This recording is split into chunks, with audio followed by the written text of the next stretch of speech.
Halo, aku Peti. Sekarang kamu lagi nontonin channel Podhead. Di sini aku suka ngetes alat-alat untuk podcasting dan juga home recording. Jadi kalau kamu suka topik-topik kayak gini, jangan lupa subscribe channel YouTube Podhead. Terus follow juga di Instagram @podhead.id. Di video kali ini aku mau ngebahas satu mixer keluaran dari Mackie. Ini tipenya yang DLZ Creator ya. Ini kedua kalinya nih, aku ngebahas produk dari Mackie di channel ini. Yang pertama itu Dynamic Microphone, ini yang aku pakai sekarang, tipenya tuh EM99B. Kalau kamu belum nonton, ntar link ke videonya akan aku taruh di deskripsi video ini. Nah sekarang aku mau ngebahas soal DLZ Creator ini ya. Jadi Mackie ini memang gak mau ketinggalan nih dengan fenomena content creating yang ada saat ini. Makanya mixer ini juga diciptakan oleh Mackie khusus untuk para content creator kayak podcaster, streamer, dan lain sebagainya, kayak brand-brand audio pada umumnya belakangan ini. Soalnya yang namanya content creator itu bisa dibilang orang yang semi pro gitu kan ya. Apalagi nih kalau di luar negeri, banyak dari content creator itu kalau bikin konten ya memang sendirian. Jadi fitur-fitur automation yang umumnya kita temukan nih di produk-produk yang memang ditujukan untuk para content creator ini, itu juga akan kita temukan di DLZ Creator. Dan itu juga yang menjadi alasan kenapa aku penasaran banget pengen nyobain mixer ini. Salah satu fitur yang aku maksud itu tuh yang namanya Mix Agent Technology. Dia ini tuh kayak semacam personal assistant gitu ya, yang ngebantu kita untuk setup alat sampai akhirnya kita berhasil rekaman dan menghasilkan suara yang oke. Jadi di DLZ Creator ini tuh ada 3 opsi kontrol. Yang pertama itu Easy Mode, terus ada Enhance Mode, dan yang terakhir itu Pro Mode. Nah, kalau misalnya kamu awam banget nih sama mixer ini, kamu nggak perlu takut gitu ya terintimidasi dengan banyaknya tombol, knob, dan komponen yang ada. Karena dengan Easy Mode, kamu tuh akan dipandu bener-bener step by step gitu ya, untuk bisa rekaman tanpa perlu pusing.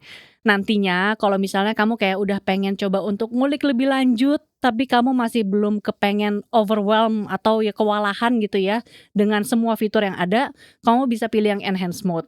Nah, nantinya lagi terakhir ya, kalau misalnya kamu udah yakin nih untuk ngulik bener-bener semua fitur-fitur yang ada, baru deh kamu bisa pilih yang Pro Mode, karena di situ kamu bisa customize hasil suara kamu dengan sedetail mungkin gitu ya, pakai fitur-fitur kayak EQ, kompresor, dan lain sebagainya. Nah, di video ini aku akan ngebahas fitur-fitur dari DLZ Creator ini dari segi fisiknya dulu aja ya. Jadi, pembahasan lebih detailnya akan aku bahas di video terpisah karena kalau enggak nanti akan panjang banget. Oke, pertama kali nih pas aku menerima mixer ini ya untuk aku cobain, impresiku adalah ini mixernya gede banget ukurannya. Jadi ukurannya dia itu kalau aku lihat di internet itu sekitar 33 kali 38 yang bisa dibilang ini kayak 3/4 dari ukuran kertas A3. Jadi kebayang lah ya ukurannya kayak gimana. Cuman memang asiknya juga adalah layarnya itu gede banget juga. Kayak bisa dibilang mungkin seukuran tab ya. Jadi puas gitu pas ngelihat. Terus juga aku kemarin itu sempat ngelihat nih ada announcement ya di internet yang bilang kalau si DLZ Creator ini tuh ternyata udah ada versi kecilnya. Jadi mungkin Mackie ini semacam mendengar suara hatiku ya. Oke, kita langsung aja run through fitur-fitur yang ada. Ini aku mulai dari bagian depan dulu nih ya. Di sini tuh bisa kelihatan ada 4 input channel. Itu ada input untuk mikrofon nih ya, tapi inputnya ini juga combo, jadi bisa untuk kabel XLR sama untuk jack 65.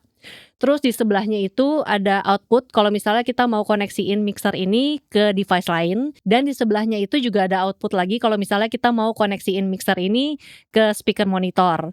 Terus di sebelahnya lagi juga ada 4 input nih untuk kita koneksiin ke headphone. Jadi ada 4 pakai jack 65 juga.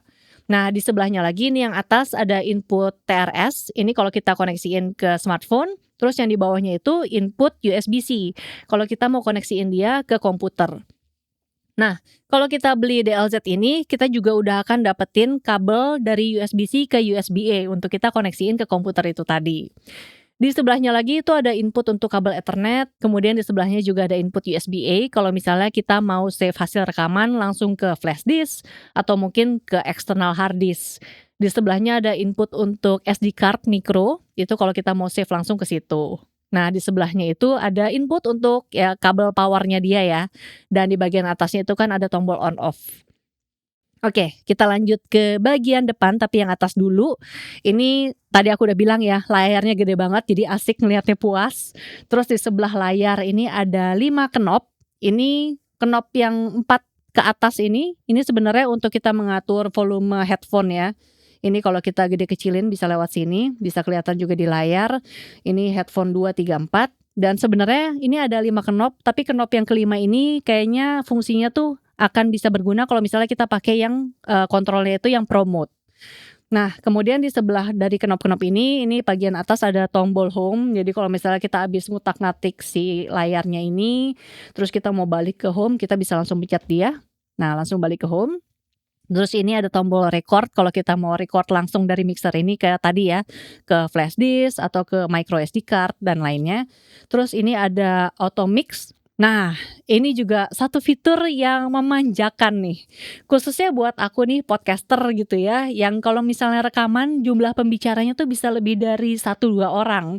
Karena problem paling nyebelin ketika lagi podcasting, apalagi kalau jumlah pembicaranya lebih dari 2 orang, itu adalah mic bleed. Ini terjadi ketika misalnya suaraku itu masuk ke mikrofon pembicara yang lain.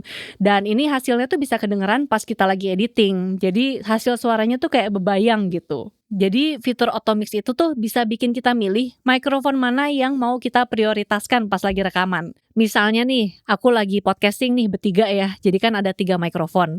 Nah, ketika aku lagi ngomong ke mikrofon ini, 2 mikrofon yang lain itu kayak secara otomatis tuh diteken atau ditutup gitu akses suaranya, supaya ketika aku lagi ngomong, suaraku tuh nggak bocor ke 2 mikrofon yang lain. Jadi ini kayak semacam noise gate atau expander gitulah, dan ini memang sangat membantu sekali sih di bagian proses post production. Aku udah pakai juga beberapa kali ya untuk rekaman personal dan juga untuk klien dan memang sangat menolong sih.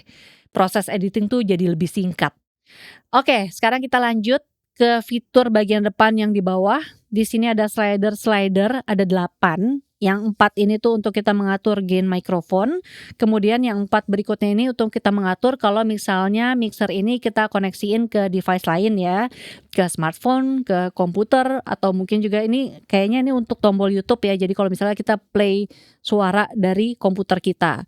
Terus di sebelahnya itu ada pad-pad juga, ini sudah berisi efek suara ya, mungkin khususnya berguna untuk streamer kali ya. Jadi ketika kita lagi streaming, kita bisa masukin efek-efek suara biar lebih meriah gitu streamingnya. Nah, di slider yang terakhir yang paling ujung ini untuk kita mengatur gain kalau kita koneksiin mixer ini ke speaker monitor. Nah, DLZ Creator ini kalau di marketplace itu dijualnya di kisaran harga Rp14,4 juta. Kalau misalnya kamu tertarik, nanti link ke pembeliannya akan aku taruh di deskripsi video ini. Terus kalau misalnya kamu pengen tahu lebih lanjut gitu ya tentang DLZ Creator atau juga tentang produk-produk Meki yang lain, kamu bisa cek ke Instagram mereka, ada di @meki_indonesia atau di @kairosmultijaya. Nanti infonya juga akan aku taruh di deskripsi video ini. Oke, sekian dulu video kali ini. Terima kasih sudah menonton. Sampai jumpa lagi di video berikutnya. Dah.